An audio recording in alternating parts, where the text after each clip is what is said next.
Hello, everyone. Welcome to First Take. We're going to start today with the biggest story in sports right now, and especially in college football. Yesterday, Michigan fired their head coach, Sherrone Moore, for, quote, inappropriate relationship with a staff member, according to the school. That is just the tip of the iceberg this morning, and this has obviously been an ongoing story into yesterday afternoon. For more on this, we welcome in Adam Schefter, who has been a part of the reporting on this. And Adam, can you take us through what transpired yesterday? Yesterday was a wild day, and I think if we go back to the season, there have been whispers and murmurs about things that have been happening, and Michigan's HR department looked into it and found no wrongdoing.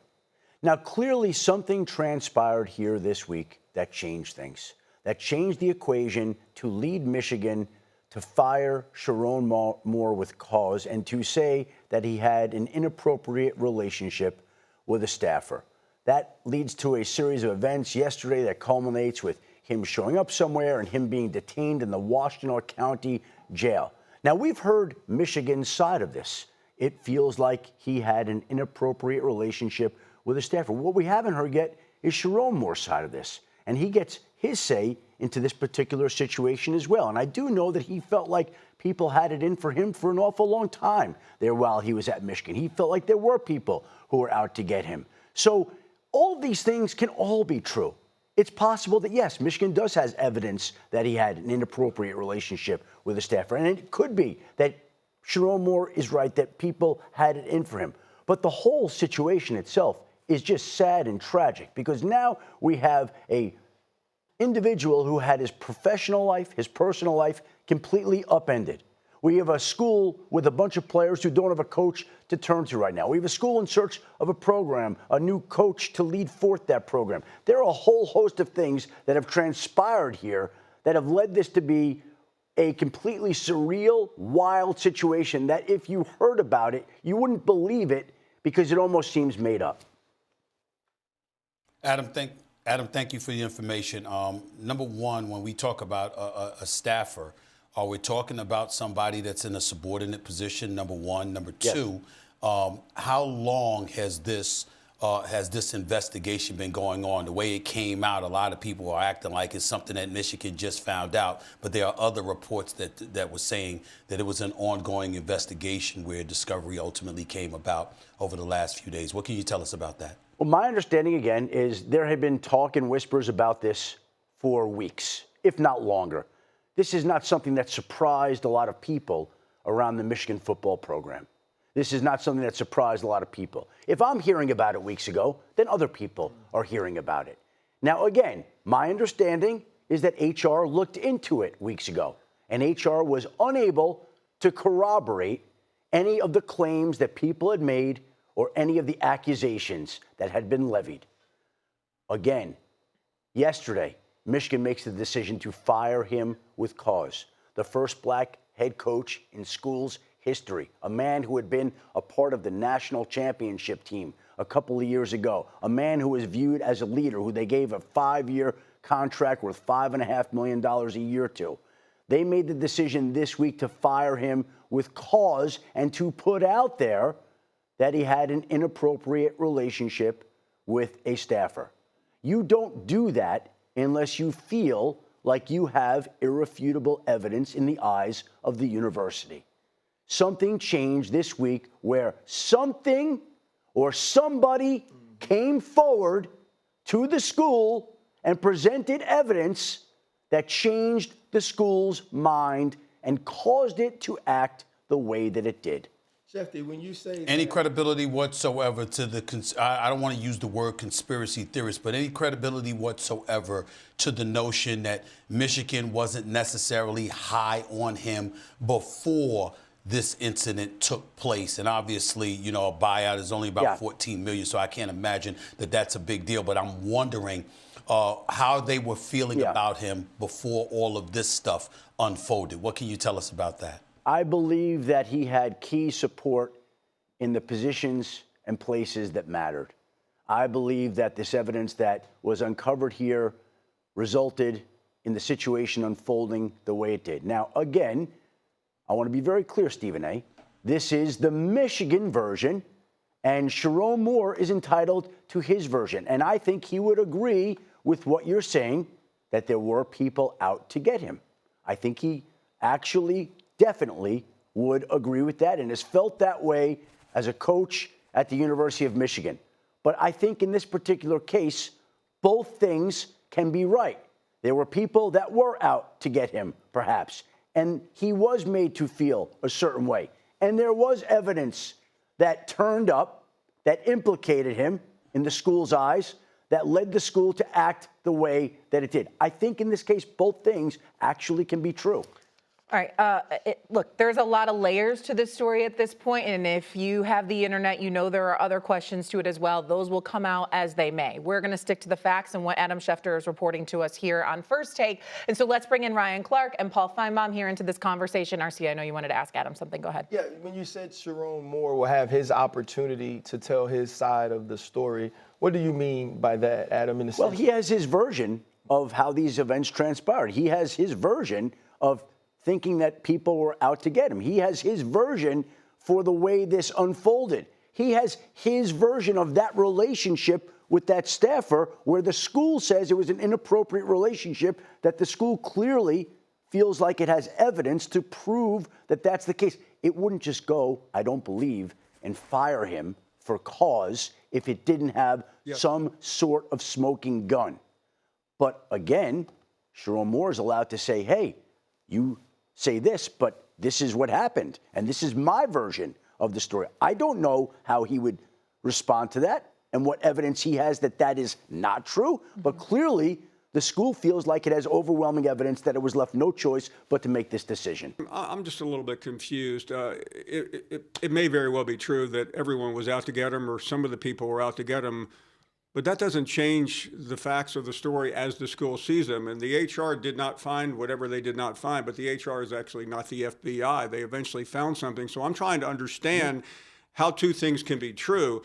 If indeed the university found irrefutable evidence against Sherrone Moore, then they did the right thing, and he can certainly take legal recourse. But it feels like you are suggesting that maybe he has been outed because people just didn't like him or out to get him. And that's a pretty dramatic change of things here, because if he did what we believe he did, it's a pretty pathetic thing for somebody to wonder if just because somebody may have been out to get him, he lost his job. No, Paul, let me be very clear. I'm saying the school fired him for cause because it felt that reason. I'm saying that we haven't heard Sherrone Moore's version of events. All I'm saying is he's got his side that we haven't heard. That's all. I'm just trying to give a voice to somebody that we haven't heard from, who's had his personal and professional life completely upended. Clearly, there are questions about his judgment. We're not here to argue that. But again, he can't defend himself, and I'm not trying to defend him. I'm just trying to say this is what could be happening, and he is entitled to his version of events, whatever they are. Yep. Stephen A. Absolutely. No. You're good? Okay. I'm just listening right now. Go ahead. Okay, well, let's move this forward a little bit here, because obviously the most important thing is the well-being of all these individuals involved in this very unfortunate situation. But this is a sports network and a sports show, and so we're going to push forward. The timing, obviously, not ideal for Michigan. January 2nd, a huge day in college football. They have a bowl game coming up in 2 or 3 weeks. And so now we have to look forward for the University of Michigan and what they should do at the head coaching position. And so, guys, when you look at Michigan and what they have in front of them and the type of university, this is a top 5 coaching job, you could argue. I'll let you go first here, Schefter.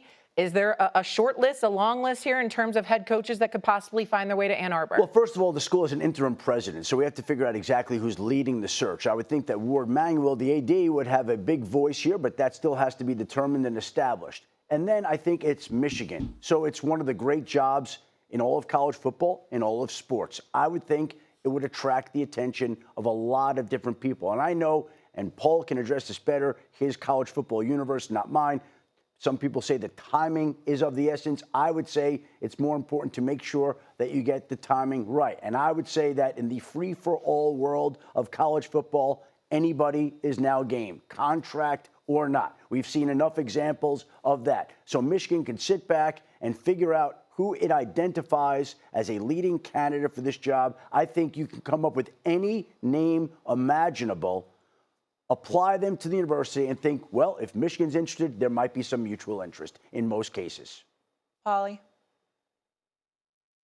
Yeah, and Adam, to that point, the name that surfaced yesterday from a lot of people is Kalen DeBoer, the head coach at Alabama, who has struggled at times through a difficult first year when he did not make the playoffs and he was one of the last schools in this year. He has a critical game a week from tomorrow night at Norman, Oklahoma. Should he lose, that's two consecutive 4-loss seasons. Remember, Alabama lost to Michigan in a bowl game last year as a double-digit favorite. So I think he is well suited for this job. We don't know whether he would consider it, but considering a lot of the angst and anxiety that he has experienced throughout his 2 years in Tuscaloosa with the task of replacing and succeeding Nick Saban, I wouldn't be at all surprised if he listened to Michigan. I think from the Sherrone Moore point of view, you have to look at his failures as well. He failed, if these things are true, he failed his family. He failed the young men he was in charge of leading and coaching. And he also failed a community of coaches who would love to follow him to get an opportunity to coach at a historically great university like a Michigan, to be amongst the names of the Yost and the Schembechlers and the Lloyd Carrs. That was the opportunity that he had that he failed at. And we also have to think about this young lady who was a subordinate and what these accusations or what these actions will do to her for the rest of her life. And so now if you're Sherrone Moore, who was the first African-American head coach at the University of Michigan, there's also a community of coaches that would love to follow in your footsteps that will be partly judged because of your actions. He does have to own that. He does have to, at some point, acknowledge that. He has to be held accountable for that, whether these things are true and someone was after him or not. And so if you're Michigan, you're truly coming from two head coaches in a row, in Jim Harbaugh and also Sherrone Moore, that has let the university down in some way. It is not the level of excellence that we expect from that position that has a responsibility. You know, in Romans 3:23, right, it says, all have fallen short because of sin and fallen short of the glory of God. So Sherrone Moore will be and will have an opportunity to be given grace by his family, by Christ, but he won't get a Bobby Petrino rebound, right? He will be treated like Mel Tucker. He will be treated like Michael Haywood, who in 2010 was supposed to be the next head coach of the University of Pittsburgh. So I just don't think we could skip over how serious this situation is for Sherrone Moore and the decision-making, this situation he put himself in. And so going forward, you can't just bring in a coach that's great at X's and O's. You need to bring in a leader of men. You need to bring in a man that these young men can look at and model certain aspects of their life afterwards. And I don't know who that is. Is it a Jed Fish from the University of Washington who turned Arizona around? I know I heard the name Brian Kelly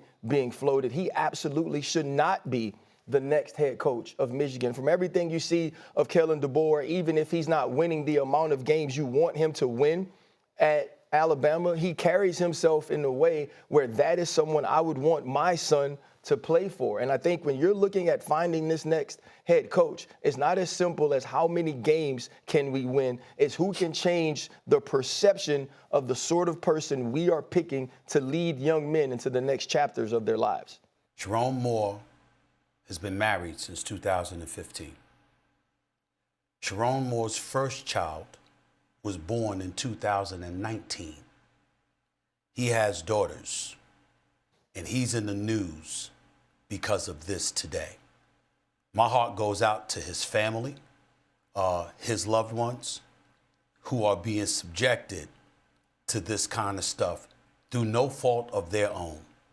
He's 39 years of age. He's a grown man. And to put himself in this position is egregious. And for us to be sitting on the air today, yes, there are facts that we do not know. Even the stuff that we have heard and have some knowledge of. It's a sports show. We're not going to get into that. But it's incredibly disappointing.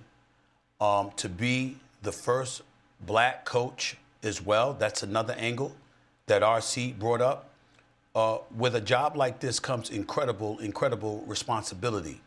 This is a blue blood program that we're talking about here. And as a black man, you don't get these opportunities every day. And to find himself in this position, I can't even tell you, I can't even describe the words that I'm feeling right now.